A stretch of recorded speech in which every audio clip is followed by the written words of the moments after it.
우리가 교회에서 신앙생활을 나아갈 때 제일 중요한 것은 예배를 드리는 것이죠.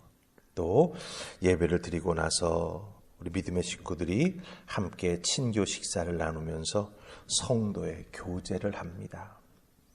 그 친교 식사를 나누는 것을 준비하는 손길들이 있습니다. 또 식사를 나눕니다. 함께 그 자리에서 웃음꽃이 피기도 하지요. 그리고 또 신앙생활을 막 시작한 우리 초보 그리스도인들에게는 또 믿음의 식구들이 신앙에 대해서 자기의 경험을 간증으로 알려주거나 또한 의문나는 사항들에 대해서 자기가 알고 있는 데에서 열심히 설명해 주느라고 애를 쓰는 모습들을 교회에서 보게 됩니다.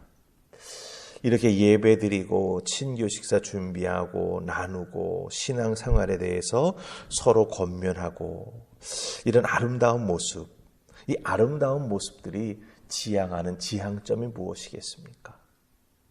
첫째는 하나님께 영광입니다. 이 모든 것의 지향점은 바로 하나님께 영광 돌리기 위해서 하는 것이죠. 또 한 가지 지향점이 있습니다. 그것은 바로 이와 같은 아름다운 성도들의 모습을 통해서 교회의 덕이 세워지는 것. 특별히 사도 바울은 이 두 번째 부분을 오늘 우리가 읽은 말씀 속에서 강조하고 있는 것을 보게 됩니다. 성도들이 교회 안에서 행하는 모든 것들은 무엇을 초점을 맞춰야 되느냐? 바로 교회의 덕을 세우기 위한 초점을 놓쳐서는 안 된다라고 하는 것을 우리에게 말해주고 있습니다. 이 고린도 교회를 향해서 쓴 편지에 나타나는 중요한 핵심 부분, 바로 하나님께 영광, 그리고 두 번째는 교회의 덕을 세우는 것. 이것이 이 고린도전서의 후반부로 가면 갈수록 더욱더 아주 중요하게 나타나는 것을 보게 됩니다. 특별히 고린도전서 14장에서는요, 교회 안의 영적 은사의 사용에 대해서 말하면서 사도 바울은 교회의 덕이라고 하는 표현을 3번이나 사용합니다. 사도 바울은 이 교회의 덕이라고 하는 표현을 3번 사용하면서 교회의 덕, 이것이 바로 주님께 영광이 되어야 한다라고 하는 것. 영광되지 아니하는 방법으로 은사를 사용하는 것은 결국 무익하다라고 하는 것을 계속해서 강조해주고 있습니다.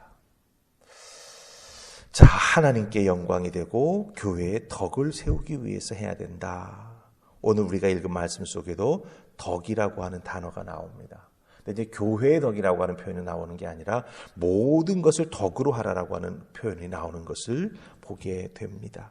자, 그렇다고 한다면 왜 이렇게 사도 바울은 고린도 교회 교인들을 향해서 또 말씀을 읽는 우리들을 향해서 은사를 사용함에 있어서 교회의 덕을 세워야 된다라고 하는 것, 이 교회의 덕을 강조하고 있는 것일까요? 왜 교회의 덕을 세우기 위해서 은사를 사용해야 된다라고 말하는 것일까요? 26절에 보면 그 이유가 나오는 것을 우리가 발견할 수 있습니다. 자, 우리 26절 말씀 같이 읽으십시다. 찾으셨죠? 읽습니다. 시작. 그런즉 형제들아 어찌할까? 너희가 모일 때 각각 찬송시도 있으며 가르치는 말씀도 있으며 계시도 있으며 방언도 있으며 통역함도 있나니 모든 것을 덕을 세우기 위하여 하라. 아멘.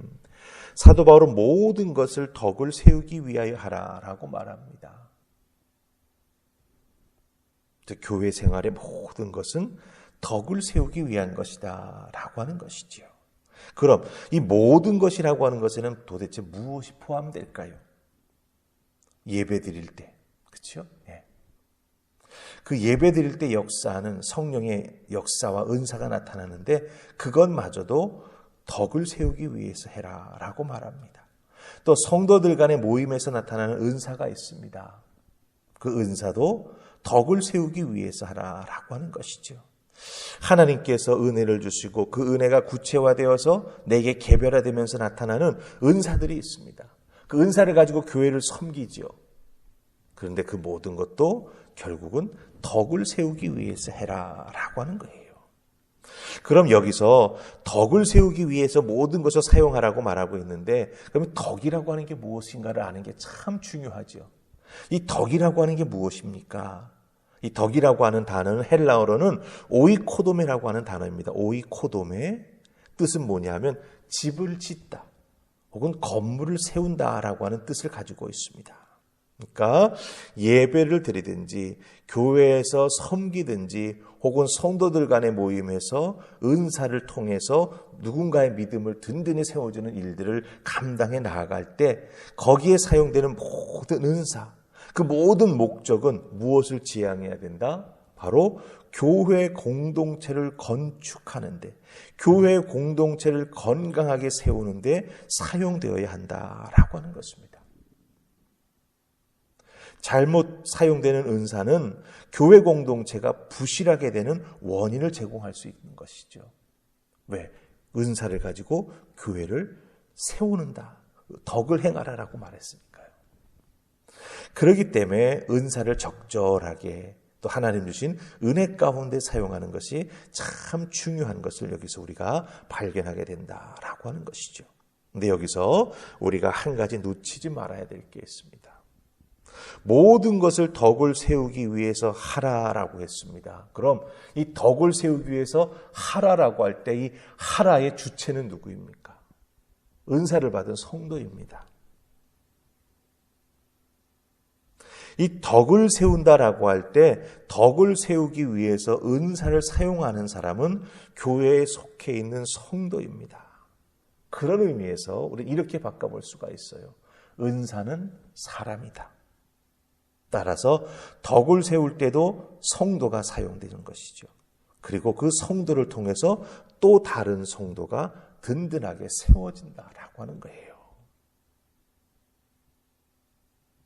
우리 주님께서는요, 은사를 가지고 있는 성도를 통해서 연약한 성도를 세우게 하시고 덕을 베풀어 주의 몸된 교회가 더욱더 든든히 세워질 수 있도록 성도가 성도로서 서로 연합하고 힘을 합하여 하나가 되어서 주의 몸된 신앙 공동체를 더욱더 든든히 세워가라고, 성도를 세우는 일에 은사를 사용하라고 부탁하시는 것을 우리가 여기서 발견하게 된다라고 하는 거죠.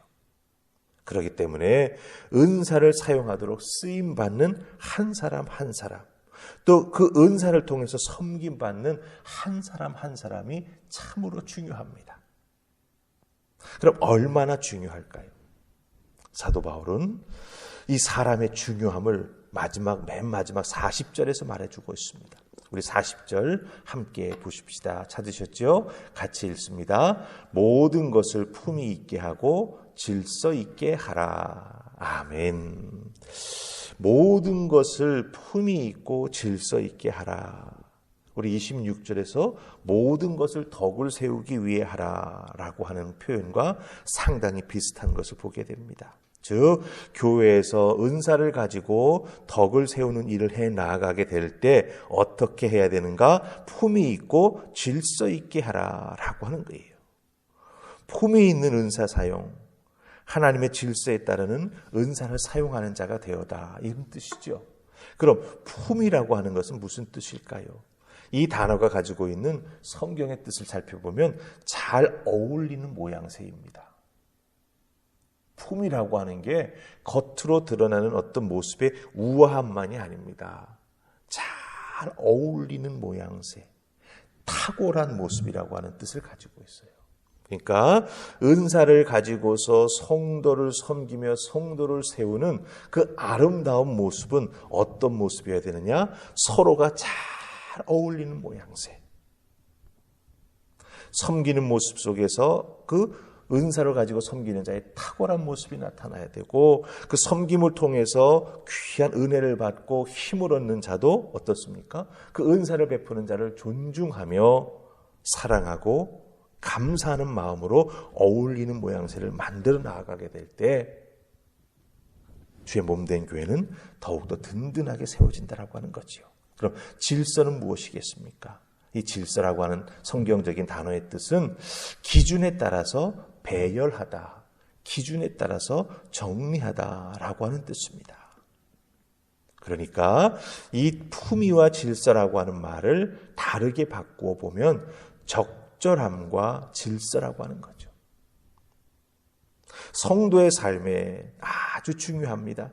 신앙생활을 하며 교회를 위해서 덕을 세우는 일을 해 나아갈 때 우리는 어떻게 해야 됩니까? 적절한 질서와 적절함과 예의를 가지고서 정말 섬겨 나아가고 섬김을 받는 우리가 될 때 주의 몸된 교회는 덕을 세우는 놀라운 역사가 나타나게 되고 그 덕을 세우는 역사를 통해서 성도들은 더욱더 든든한 신앙에 세워져 나아가게 되는 것이고 그 성도가 연합하여 하나가 되는 주의 몸된 교회는 어떻게 됩니까? 더욱더 큰 덕이 나타나므로 교회는 건강하게 세워지고 또한 부흥의 역사가 나타나게 된다라고 하는 것이죠. 그래서 우리 하늘품 화평교회에도 하나님께서 허락해 주신 은사를 가진 분들이 많이 있습니다. 그분들이 은사를 교회를 위해서 덕을 세우는 일에 사용해 나아갈 때 품위를 가지고 즉 잘 어울리는 모양새를 가지고 섬기며 섬김을 받는 자들이 서로 질서에 맞추어서 하나하나 움직여 나아가게 될 때 어떻게 되겠습니까? 더욱더 놀라운 교회의 든든히 세워짐의 역사, 성도는 성도님들을 대로 그 신앙생활에 있어서 기쁨을 맛보게 되는 것이죠.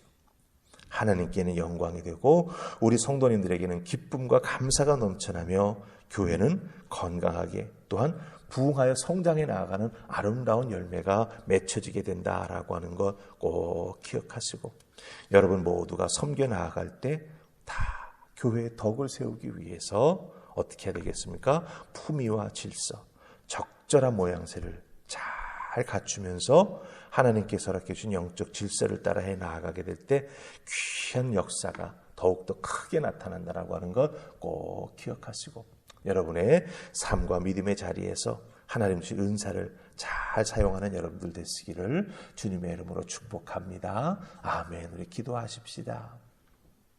좋으신 하나님 은혜 감사합니다. 오늘 주신 말씀 잘 기억하게 하시고 주의 몸된 교회를 위해 우리가 은사를 사용하며 섬겨 나아갈 때마다 덕을 세우기 위해서 주의 아름다운 신앙 공동체를 든든히 세워나가는 일에 한 영혼을 잘 섬기는 자들이 되게 하시고 섬길 때마다 적절한 모양새와 또한 영적 질서를 따라 서로 돕고 서로 인정하고 서로 존중하는 놀라운 열매가 맺혀지게 하여 주시옵소서.